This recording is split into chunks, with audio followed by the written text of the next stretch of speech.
Hey everybody, welcome to Board Game Heaven. My name's Raymond, and today I'm going to have a chat with Laura Hoffmann, the COO of Game on Tabletop, which is a crowdfunding platform specifically for board games, if I'm correct.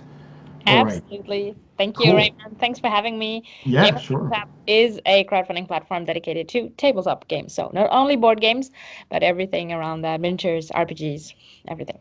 Okay, cool. Yeah, so the reason I'd like to talk to you is because I'm, of course, an avid board gamer, and we've seen a lot of different crowdfunding sites, and it is one of the main media in which publishers try to sell their games or create their games, and it's also a great platform for indie developers, who just are a small company or starting company to try and get their games out there. And so, Game on Tabletop is one of those platforms. And I, until recently, had not heard too much about it. I'd seen it. And so I was wondering, what is your company about? But before we dig into that, I'd like to know a little bit about you. So, how did you get in the hobby and how did you get to work for Game on Tabletop? Absolutely, I can talk a bit about myself. So, I've been a gamer since I was a kid. I always loved games, even though I got into it like really when I was like a teen. And so it was always kind of like a secret dream of mine being able to work in this industry. But I kind of felt like, okay, it's so niche, it's gonna be tricky, right, to get in Mhm. there. And then, well, through very lucky circumstances, I knew someone who worked for a publisher, and then they needed someone who was able to speak German, and I'm German. And they Mhm. wanted to go to Spiel in Essen, and they needed someone there. And so I helped them out. And then they made me come back the next week, and they said, hey, we'd like to work with you on a couple of more of our projects. And so it started out there, and now I'm full time working for that company. It's still the same company. It's Black Book Editions, who's also running Game on Tabletop, the crowdfunding platform. So yeah, it's been 6 years now that I've been in the industry, and I'm still super happy here. I mean, it really was my dream job, and it still really is my dream job. So I'm really lucky.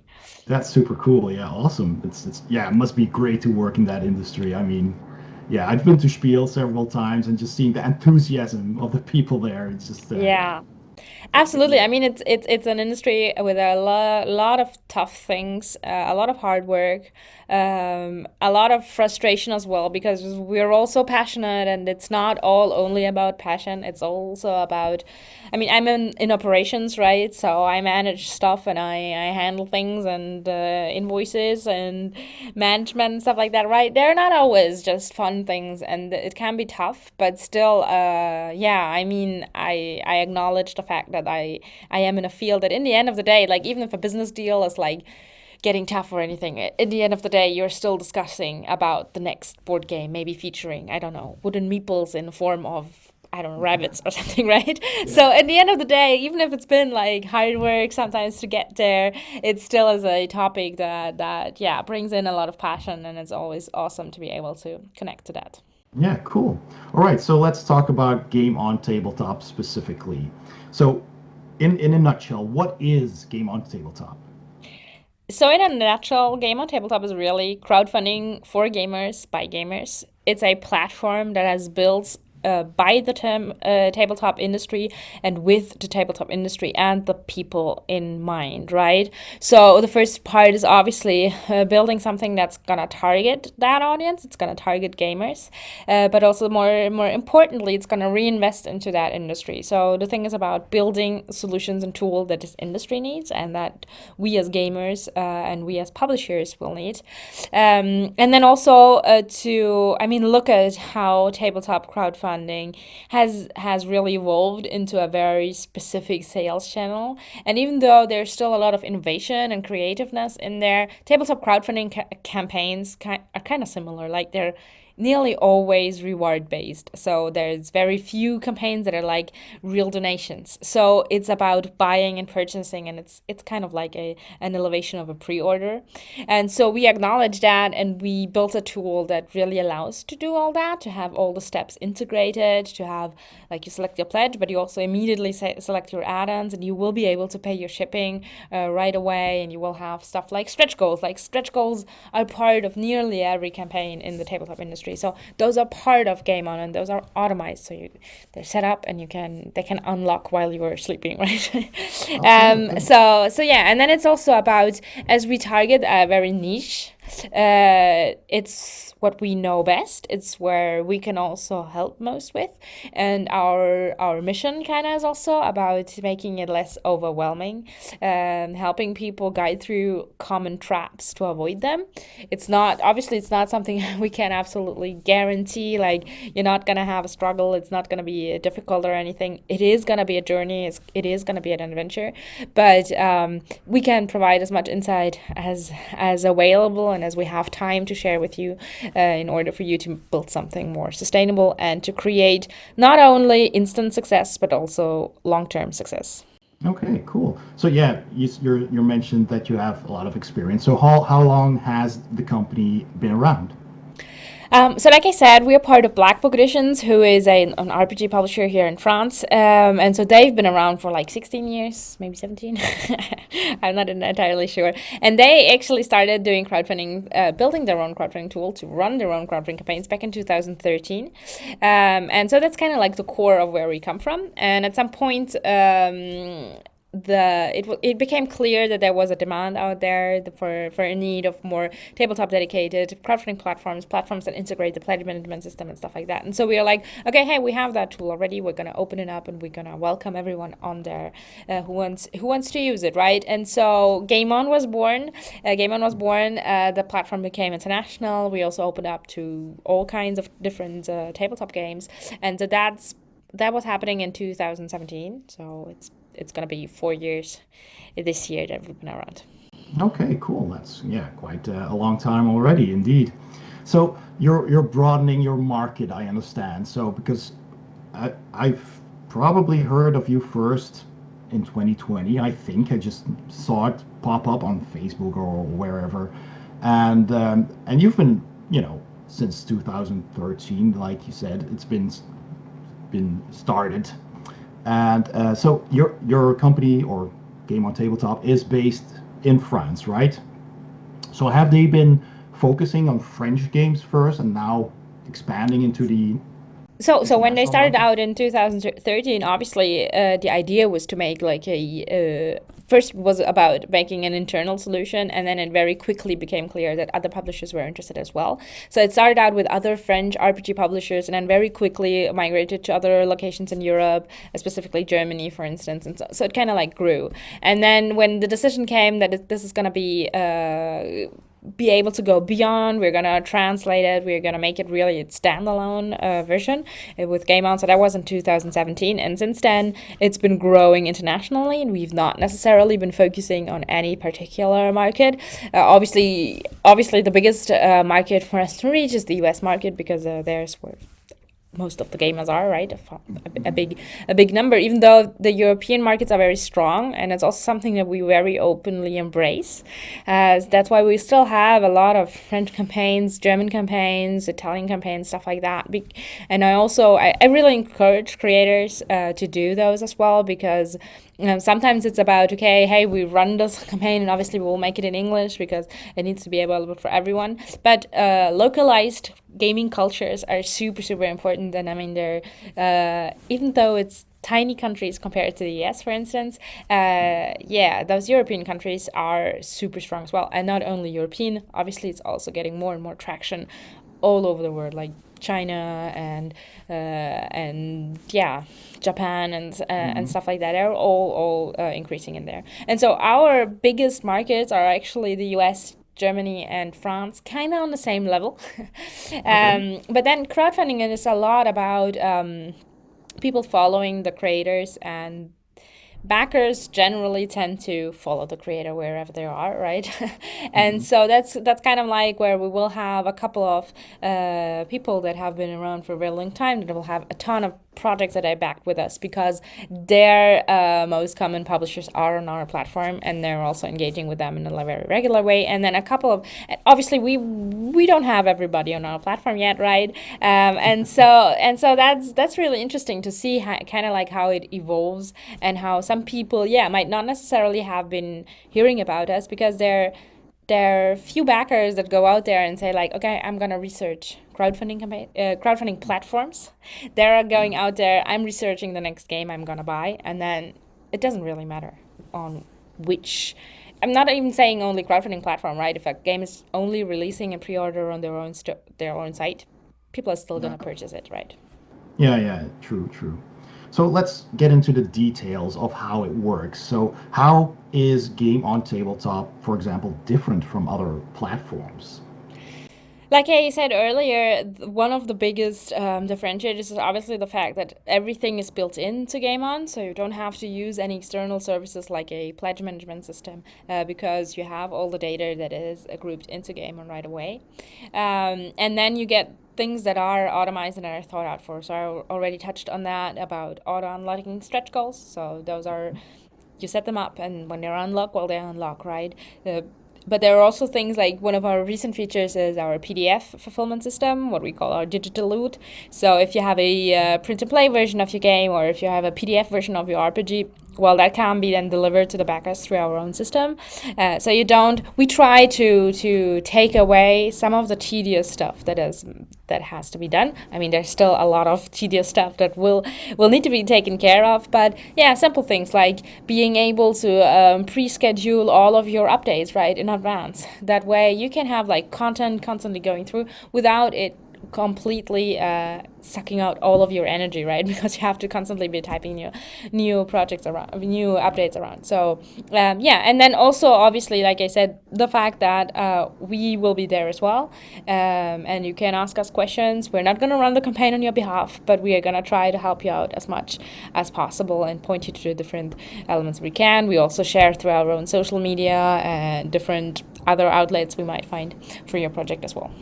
Okay, yeah, so I understand users or creators of board games that use Game on Tabletop as a platform can expect a lot of expertise from your end as well and support. And so, if I may ask, in comparison to, for example, a Kickstarter, what are the costs for a creator to, get a project going on your platform? So obviously there are no setup fees or anything, right? Basically, I can tell you more about how it looks like for a creator when they're reaching out. They might either just reach out to us because they want to have a chat beforehand, right? That's obviously always fine. Or they will fill out the creator form on our platform, and then we'll get a notification. And generally, what we will do is we will reach out to them and say, "Hey, awesome, thanks for signing up. Do you also want to have like a call? Should we maybe like go through that?" And we take the time as much as we can, if the creator wants it, obviously, to have a first call to kind of like figure out where is the person at. Is there something that we might need to be vigilant about, or pointers that we can give right away, or are they veterans and they want to do it their own way, right? And we can just like step back and also like not not like be annoying about it all the time either, right? That's not the point. And so we kind of like to try to figure out how that is working, and then bring them on, and they can set up their project whenever they want to. We will walk them through if needed, and then they are only ever gonna be charged for something if the campaign funds obviously, and so our commission is 5% of the amount raised, but we don't charge that on shipping costs. So like let's say they have 100K raised and like 20K of shipping costs, we will only charge our commission on the 80K difference, right? Okay. On top of that, they will have their payment charges, Stripe and PayPal, but money transfers directly to the creator, so we don't take any additional commission on that. So it's gonna be like the exact amount Stripe or PayPal will charge for the fees there. So yeah. Basically, 5% game on commission without shipping costs, and then it's going to be the additional payment fees that are Yeah, yeah, associated. obviously. Okay, so you mentioned PayPal, which is something that you don't always see in pledge managers or on Kickstarter itself, for example. So you got that, which is, Yeah. an, If I can say, so we do use PayPal. It is possible to use PayPal, but PayPal are not. I mean, that's common knowledge. PayPal are not very crowdfunding friendly, and it isn't better with us. So you kind of still have to be offering Stripe as well. But PayPal can be a good solution for a few people that are in some locations or some personal situations that don't have access otherwise to online transactions. So it can be like a backup solution. And so we try to provide it as much as possible, but still keeping in mind that running it only with PayPal is going to be a big risk because they're known for holding back funds until the delivery is complete, and that kind of doesn't work with crowdfunding, okay? Because Exactly. creators Yeah. need the funds. So yeah, we try to find like a balance between it, so it can be used as like a backup solution, but yeah. Okay.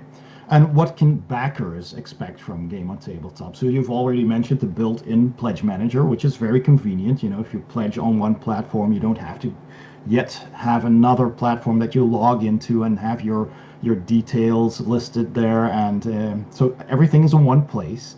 Um, how does payment work? So except from the different types of payment that you Yeah. can accept, do backers have to pay upfront for a project? Like I think Indiegogo does that as well, or is it charged afterwards, like on Kickstarter, if the project is successful? So on payment for backers, both are possible. It's actually up to the project creator to decide how they want to have payments be charged on their specific project.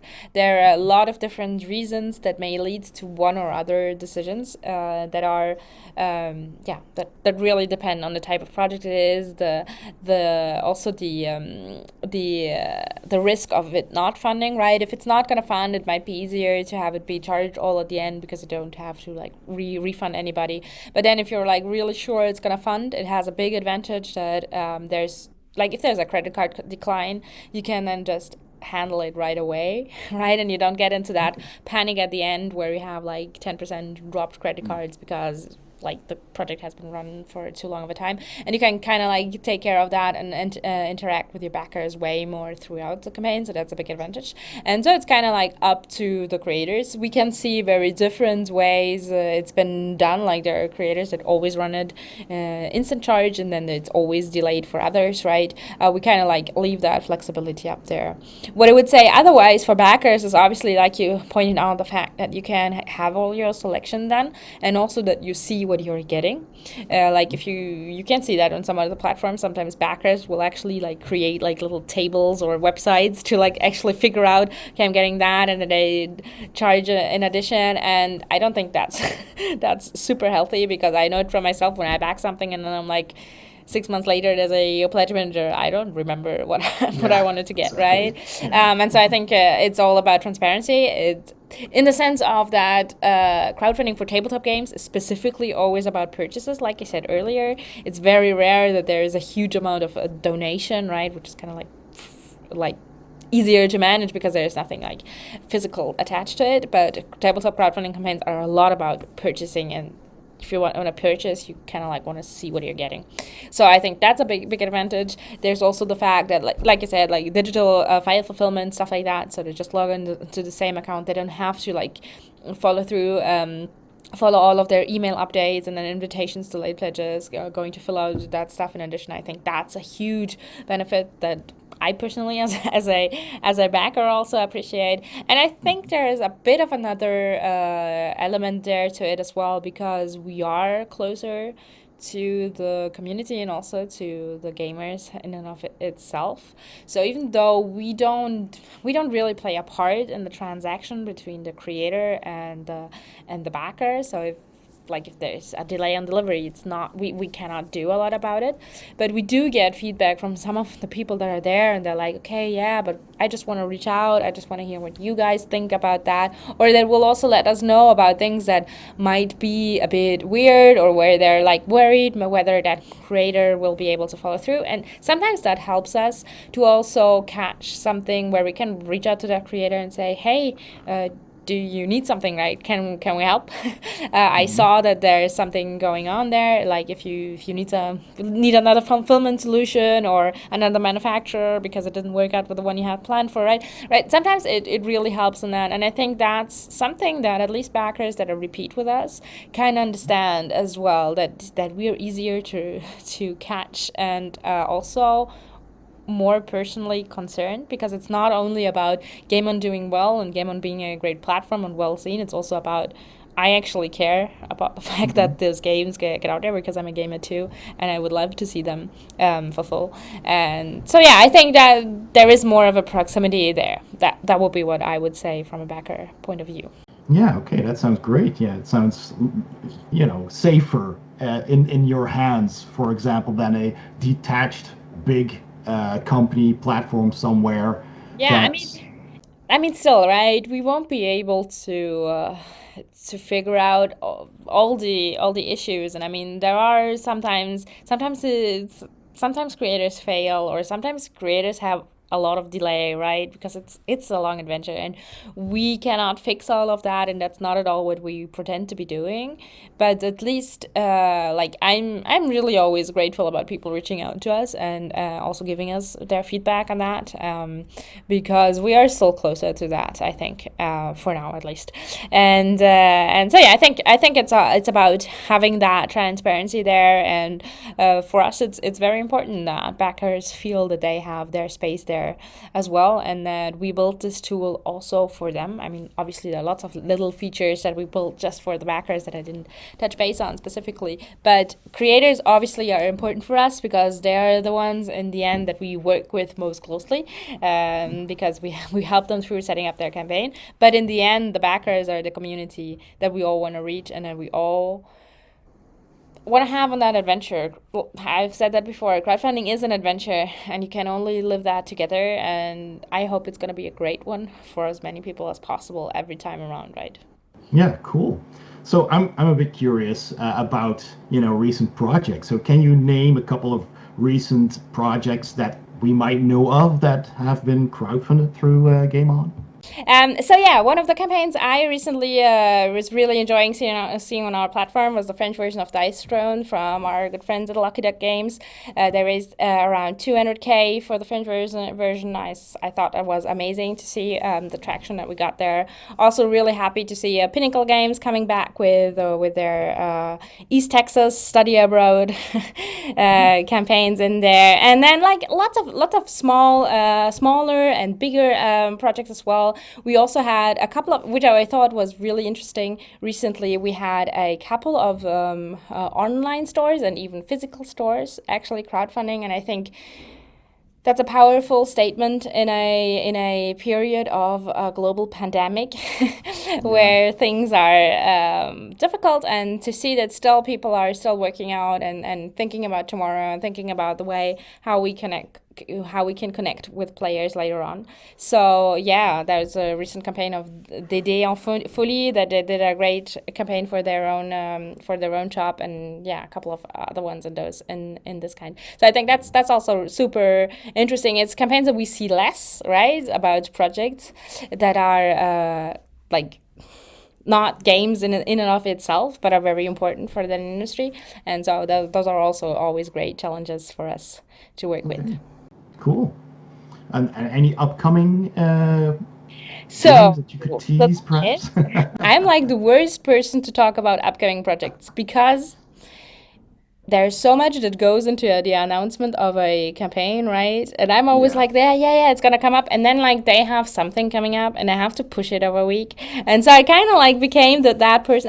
I'm not announcing the upcoming projects, even though some of them are like really confirmed or they have already announced them. But yeah, I know there's some really cool stuff that I'm excited about coming up, but you'll have to check out Game On regularly to just see that. I'm All just right. leaving creators the time they need to build it up. Yeah, absolutely. So we can follow all the news on your own website. You'll have like. Absolutely. So on our website, you can even see like upcoming projects that are already like pre-approved, that already have the date and stuff. So those you can see, even though there are always a ton of additional projects that are in the works. But in the background, you can follow us through all of our social medias, obviously, where we will also tease about new projects.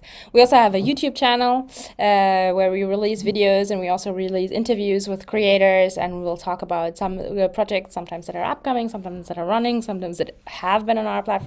So that's also a great way to check out what's Yeah, new. that sounds really interesting. I'm sure we're gonna check that out, and I assume it's gonna be in multiple languages as well, because depending on which language a Yeah. publisher is gonna release their game. Yeah, so we try to have most of our content be in English because it Okay. kind of is more universal, right? But we also know that we have a lot of localized following, and so there's some content in French out there. There might be some content in German coming up as well, as much as we can. And then we also try also to provide subtitles whenever we can, or translations. Uh-huh. There's always an English version of even a text or a publication that we will make. So yeah, thing is about getting everybody to know, even though the project might not be in their initial language, but we see international backers throughout all of our projects. So Okay. I think Cool. there's stuff to be discovered in there. Yeah, okay, fantastic. Well, Laura, thank you very much for all that information. I'm definitely gonna keep my eye on Game on Tabletop in the future and see what kind of cool projects you've got coming up. And thank you very much for your time and for being here. Thank you so much for having me. It's been a pleasure. Thank you. No problem at all. So everybody, I'll put links in the description below so you can go and visit their website and see what kind of project they have and their YouTube channel as well, so you can watch some videos and see what that's all about. And well, thanks again, and hopefully we'll see each other again next time, and perhaps on some kind of project. Who knows? Awesome. Thank Okay, you so cool. much. Thank you, and Bye. have a great day. Thank Goodbye. you. You too. Bye. If you enjoyed this video, please hit the like button below and don't forget to subscribe for more videos. Thanks for watching and see you next time on Board Game Heaven.